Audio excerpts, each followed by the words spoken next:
تشریف رکھیں، اس نے کہا، اور حیرت انگیز قوت سے قریب رکھی ہوئی میز گھسیٹ کر ایک طرف کر دی۔ آپ بھی جناب تشریف رکھ رہے ہیں، اس نے چارلس سے کہا۔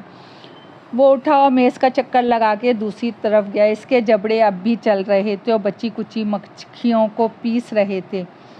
چارلس نے لاکھ کوشش کی کہ وہ لڈو کی یہ طرف نہ دیکھے، لیکن کامیاب نہ ہوا۔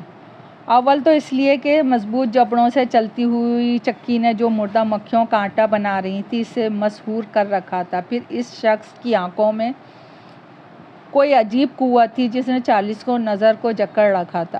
اب لڈوک نے کہا، میں تیسری جلد کا سرِ ورق مکمل کر چکا ہوں۔ اس کی آواز میں کامیابی کی ایسی جھلک تھی کہ چارلس کو بھی رشک ہوا کہ لڈوک کے اس اعلان پر غیبی بگل بج اٹھیں گے اور خوشی کے شادیانے بجنے لگیں گے۔ اس نے ایک چرمی کاغذ اٹھا کے آنے والے کے سامنے پھیلا دیا، خود ایک قدم پیچھے ہٹا اور اس پہ بنائے ہوئے ڈیزائن کو تعریفی نظروں سے دیکھنے لگا اور سر ہلا کے خود اپنے فن کی داد دینے لگا۔ چارلس آرٹ اور فن کا نقاد نہ تھا، لیکن وہ بھی صاف اور عمدہ اور موتیوں جیسے حرف اور حاشیوں پر بنی ہوئی عمدہ سنہری ڈیزائن کے دل ہی دل میں داد دیے بغیر نہ رہ سکا۔ کئی دن بلکہ کئی ہفتوں اس باریک اور دیدہ ریزی کے کام کے نظر ہو گئے ہوں گے۔ کیا خیال ہے؟ لڈوک نے بے تابی سے پوچھا۔ نفیس اور عمدہ ہے یا محض شاندار؟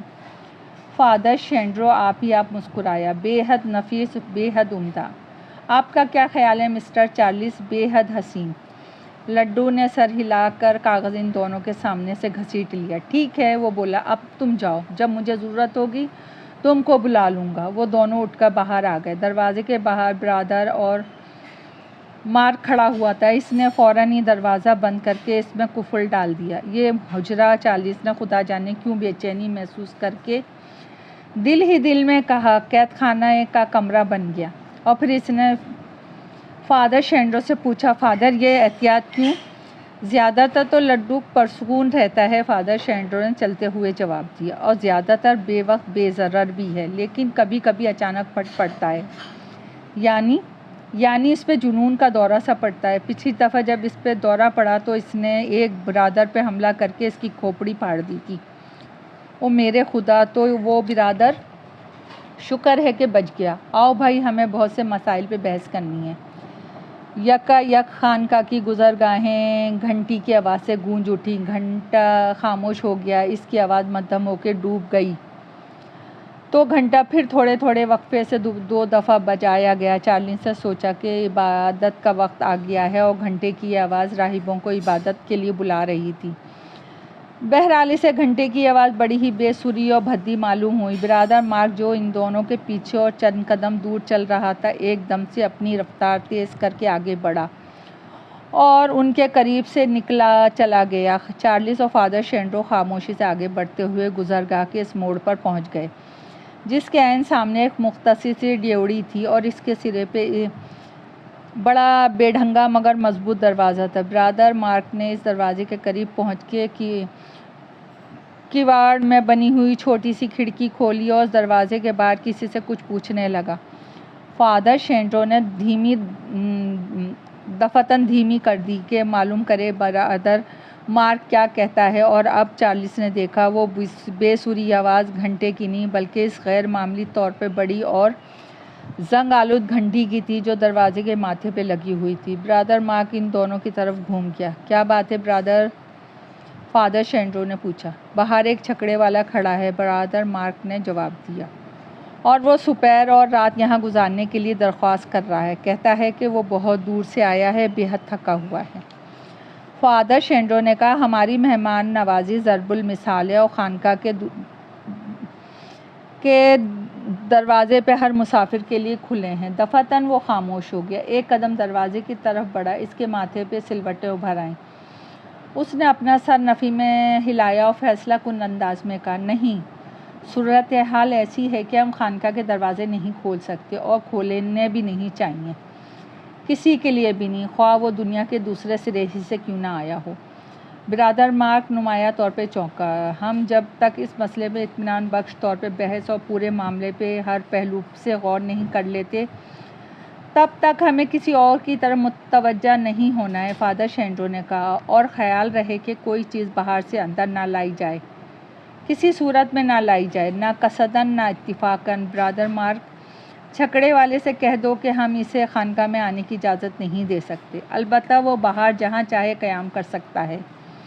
اس کا کھانا باورچی خانے سے بھیجا جائے گا۔ دنیا کے حصے میں شام کا دھندلا دفاتر چھاتا جا رہا تھا، بالکل اسی طرح جیسے سمندر کے مدعو کے بعد فوری طور پہ جزر شروع ہوتا ہے۔ سورج کے پہاڑوں کے عقب جاتے ہی اس وادی پہ اندھیرے کی چادر پھیلنے لگی، جو رفتہ رفتہ زیادہ گہری ہونے لگی تھی، اور ارد گرد پھیلے ہوئے جنگلات اس راز سے بڑے ہوئے اندھیرے کو اور بھی گاڑھا کر دیتے تھے۔ مطالعہ گاہ میں پہنچ کے فادر شینڈرو نے ایک لانٹرن جلائی اور اپنی میز پہ رکھ دی۔ اس طرف سے فراغت پا کر وہ 2 جام اور 1 سرائی لے آیا۔ یہ مقامی شراب ہے، فادر شینڈرو نے شراب 40 کے پیالے میں انڈیلتے ہوئے کہا، اور یہ اس علاقے کی بہترین شراب ہے۔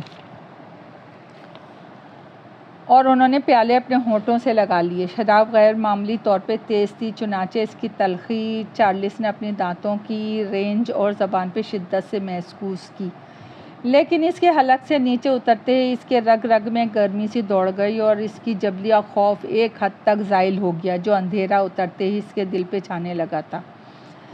چارلس نے کہا، اگر وہ ڈراکولا آج رات اپنی قبر سے نکل آیا۔ وہ زندہ ہو چکا ہے مسٹر چارلس، اگرچہ وہ اپنی قبر میں سے ضرور نکل آئے گا۔ اسے شکار کی تلاش ہوگی، کیونکہ وہ اپنی تمام پچھلی قوتیں حاصل کرنے کے لیے بے قرار ہوگا، تاکہ وہ ایک بار پھر جب چاہے بھیڑیا یا چمگادڑ بن کے خون چوس سکے۔ اور اگر وہ یہاں، اطمینان رکھو وہ یہاں نہیں آ سکتا۔ خیر تو اب مناسب ہوگا کہ ہم اپنے عمل کا پورا نقشہ مرتب کر لیں۔ فرمائیں۔ آپ نے کہا تھا کہ ڈراکولا کو فنا کر دینا ہے، آپ کا فرض ہوگا، یا آپ اسے اپنا فرض سمجھتے ہیں؟ ٹھیک ہے جی، لیکن مسٹر چارلس، چونکہ میں ایک راہب ہوں، اس لیے آپ کے اس جذبے کی تعریف نہیں کر سکتا، اور نہ ہی آپ کو انتقام یا سزا دینے کی مشورہ دے سکتا ہوں۔ یہ کام انسانوں کا نہیں، انتقام لینا اور سزا دینا خدا کے کام ہے۔ بہرحال اب اگر آپ پورے مسئلے پہ غور کر چکے ہیں اور جان چکے ہیں کہ ڈراکولا ایک عفریت ہے، اور اگر اس کے بعد آپ نے یہاں سے چلے جانے کا فیصلہ کیا ہے، تو چارلس نے نفی میں سر ہلا دیا۔ فادر شینڈرو، میں اس وقت تک یہاں سے نہیں جاؤں گا جب تک وہ دوست کی عفریت فنا نہیں ہو جاتا۔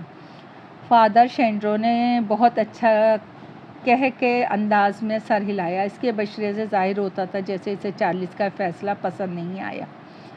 تاہم چارلس کو احساس ہوا کہ فادر شینڈرو کو اس سے اسی جواب کی توقع تھی۔ جیسی آپ کی مرضی، فادر شینڈرو نے کہا، لیکن آپ کی بیوی کو کسی بھی حال میں یہاں نہیں رکھنا ہے۔ جب وہ سفر کے قابل ہو جائے گی تو ہم فوراً انہیں انگلستان بھیج دیں گے، اور وہاں وہ محفوظ ہوگی، اور ہم خود ان کی طرف سے مطمئن ہو کے یکسوئی سے وہ کام کر سکیں گے جو ہمیں کرنا ہے۔ ہم قصر ڈراکولا کا گوشہ گوشہ چھان ماریں گے، اور وہ بھٹ تلاش کر لیں گے جہاں یہ عفریت آرام کرتا ہے، اور پھر اسے تلف کر دیں گے، اور اس وقت کوئی ایسی لرزش نہ ہوگی جس کی وجہ سے اس کے دوبارہ زندہ ہونے کا امکان باقی رہے۔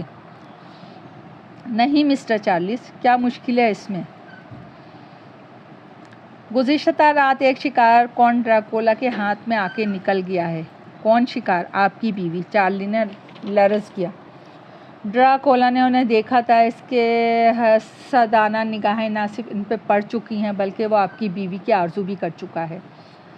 آرزو بھی کر چکا تھا، یہ آپ نے کیسے کہا؟ یا فادر، چارلس یقین نہ کرنا چاہتا تھا۔ ثبوت کے طور پہ یہ بات پیش کی جا سکتی ہے کہ آپ کی بیوی کو بہلا پسلا کے بلانے کے لیے اور پھر انہیں پکڑنے کے لیے اس نے خود آپ کی بھابھی کو ذریعہ بنایا، جو اس عفریت کی دلہن اور ڈائن بن چکی ہے۔ صرف یہی نہیں بلکہ ڈراکولا خود آپ کی بیوی کو چھو چکا ہے، چنانچہ اب وہ اپنی ہی ملکیت یقین کر چکا ہے، جس کا نتیجہ یہ ہوگا کہ وہ آپ کی بیوی کو حاصل کرنے کے لیے بے قرار ہوگا۔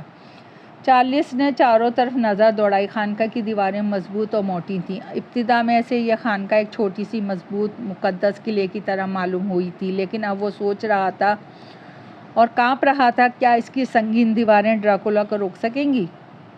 وہ یہاں نہیں آئے گا؟ اس نے کانپتی ہوئی آواز میں پوچھا۔ اس کی امید تو نہیں ہے، لیکن فرض کیجئے وہ یہاں آ گیا تو؟ اگر وہ یہاں آ بھی گیا تو خانقاہ میں داخل نہیں ہو سکے گا، اور اسے وہ تمام باتیں یاد آئیں گی جو اس نے کتابوں میں پڑھی تھیں، اور سرائے بھی یاد آئے گی جس میں انہوں نے قیام کیا تھا، جہاں ان کی ملاقات سے فادر شینڈرو سے پہلی دفعہ ہوئی تھی۔ آپ کا مطلب ہے لہسن کے غنچے؟ فادر شینڈرو نے غصے سے فنکار کے کہا، وہ سب بکواس اور حماقت ہے۔ تو پھر اس علاقے کے لوگوں کی معلومات محدود ہے، پھر وہ تو ہم پرست بھی ہیں، چنانچہ یہ نہیں سمجھ سکتے کہ ویمپائر کسی بھی مکان کی دہلیز اس وقت تک نہیں چھلانگ سکتا جب تک اسے اندر نہ بلایا جائے، اور بلانے والا مکان کے اندر ہی ہوگا۔ اگر مکان کے اندر والے نے اسے بلایا، اندر آنے کی دعوت دی، پھر اگر دنیا کا تمام لہسن بھی وہاں ڈھیر ہو تو وہ ویمپائر کو نہیں روک سکے گا۔ اوہ، یہ تو ممکن نہیں کہ ہم اسے کوئی اندر آنے کی دعوت دے۔ میرے خیال میں یہ ممکن نہیں۔ فادر شینڈرو نے جام دوبارہ بھرے اور وہ آہستہ آہستہ مقامی شراب کی چسکیاں لینے لگے۔